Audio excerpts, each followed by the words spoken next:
Good morning, guys. Gisingan na natin si Lola. It's Sunday morning. Blessed Sunday. Ayan si Lola.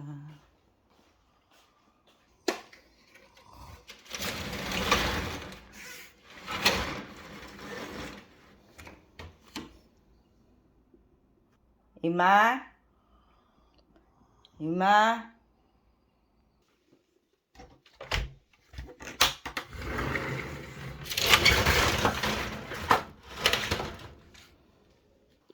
Ayan.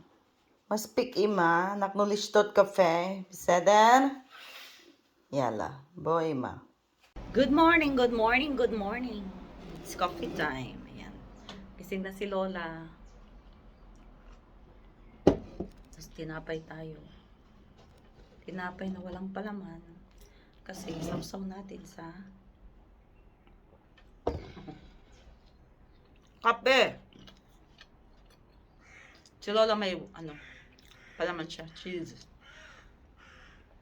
Ayaw ko.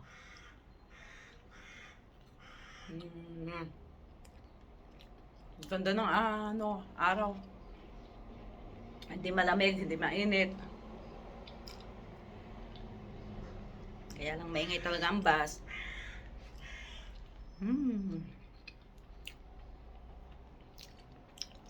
Sarap.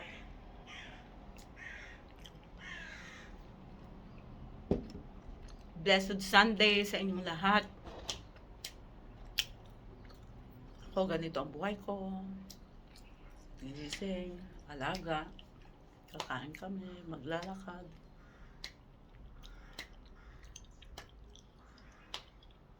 Hindi naman ganun kahirap yung trabaho ko na hindi kagaya nung una. Napagising mo pa lang, trabaho na kaagad.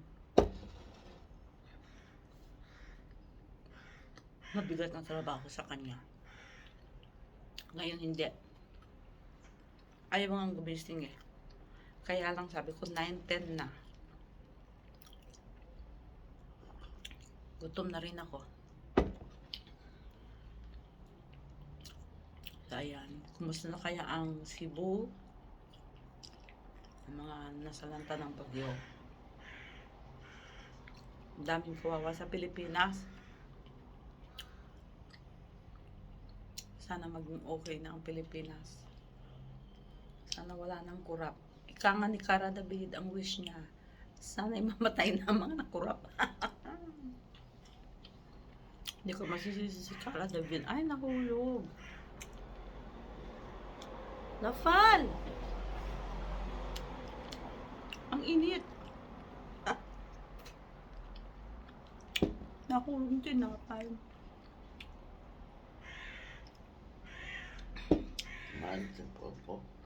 Kwak, kwak, kwak, kwak.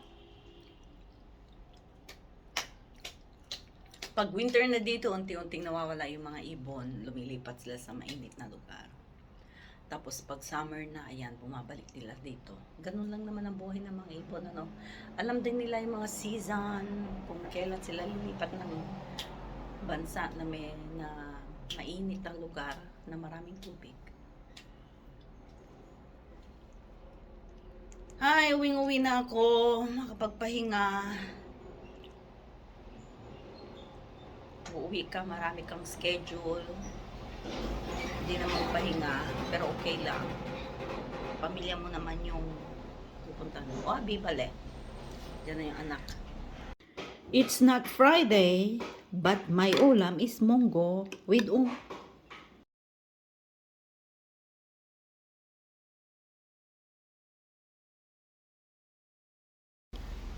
mga kontraktor sa Israel. Walang yan, kurakot. Makikita mo ang ganda ng trabaho nila. Hindi sila buhaya. Charot! Ayan walang kahirap-hirap.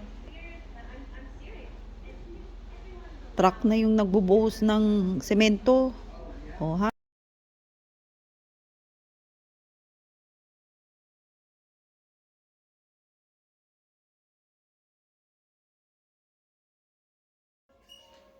Yan na, bilog na ang buwan.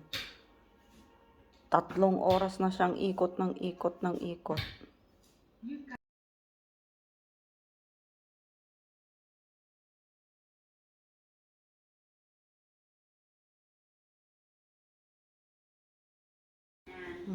Ayan na siya ulit.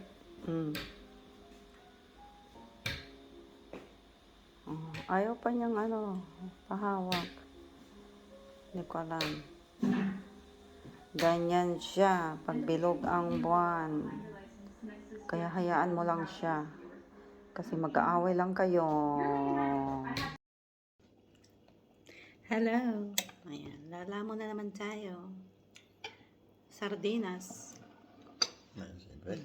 Yan. Sardinas na may mga kamote.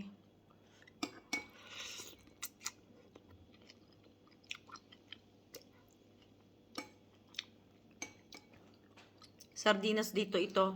Nilagyan ko lang ng maraming kamatis. Karif ito sardin. Sardin karif. Baltaim. Kham. Ken, sardin karif. At lokola. Lotsarik. Tasise. Kabal. Maanghang yung nabili kong Anyway.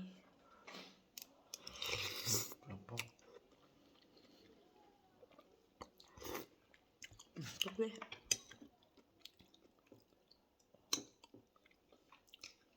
Hindi ko nakita yung sardinas na binili ko. Maanghang pala. Okay.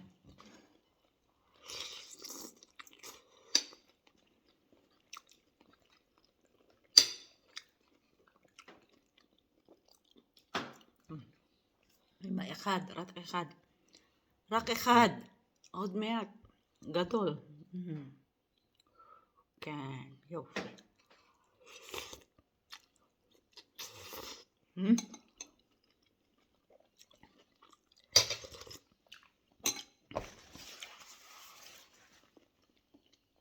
Today is Yom Kippur pero kumakain si Lola kasi meron siyang gamot. Pero nung normal pa siya, yung medyo bata-bata pa siya, hindi talaga siya kumakain. From kahapon until mamaya, ganyan. 7 p.m. until 7 p.m. ngayon, ganon. 24 hours.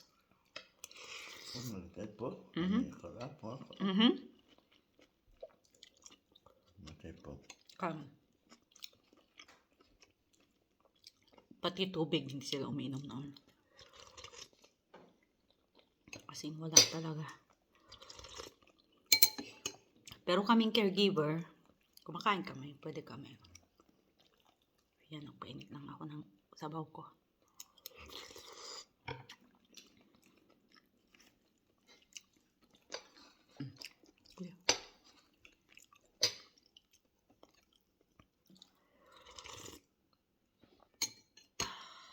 Sarap.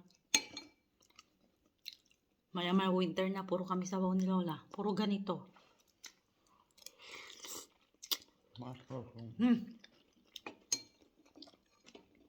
Karif. At loko laima.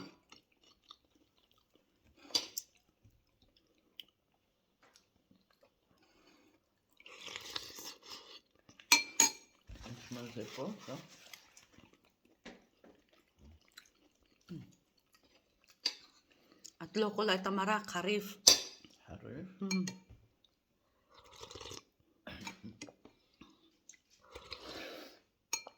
Manghang talaga.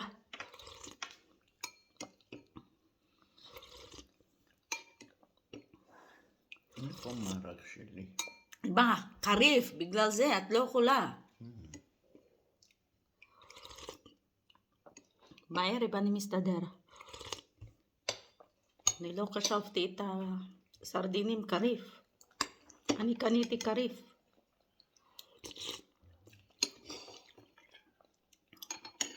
Hindi ko chinek.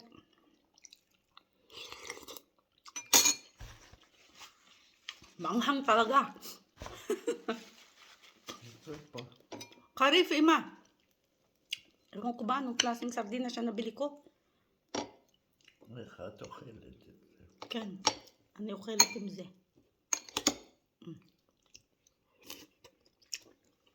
אבל יש לך ביצה, אמא.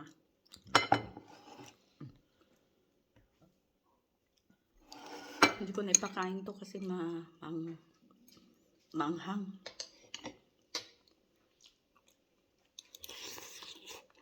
עוד פה? כן. אני לא קריב. יופי. כל הכבוד. חם.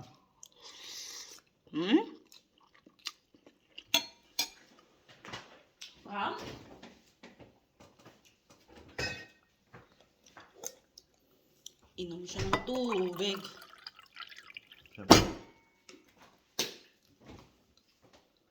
Stay, mami, ma.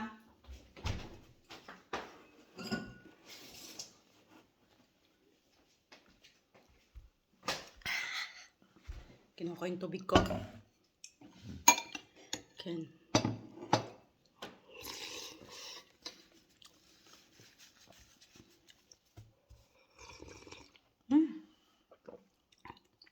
Karif. ביצה.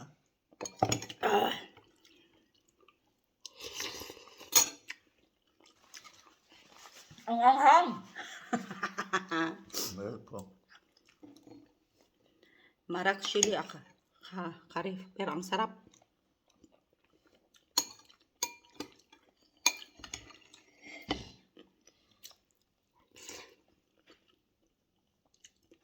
Pero nung si Lola, ang galing niya kumain ng maanghang. Nung bata-bata pa siya. פה.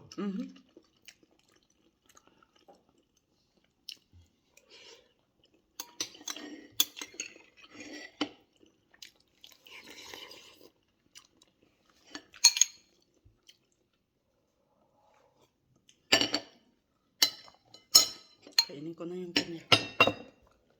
Kasi hindi pwede sa kanya.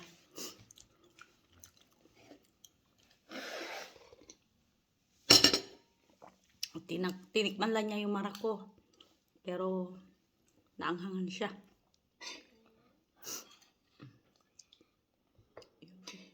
Tuklig ang tema.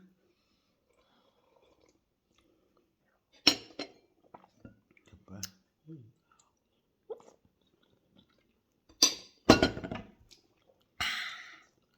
Maanghang. ביצה. Okay. Bye!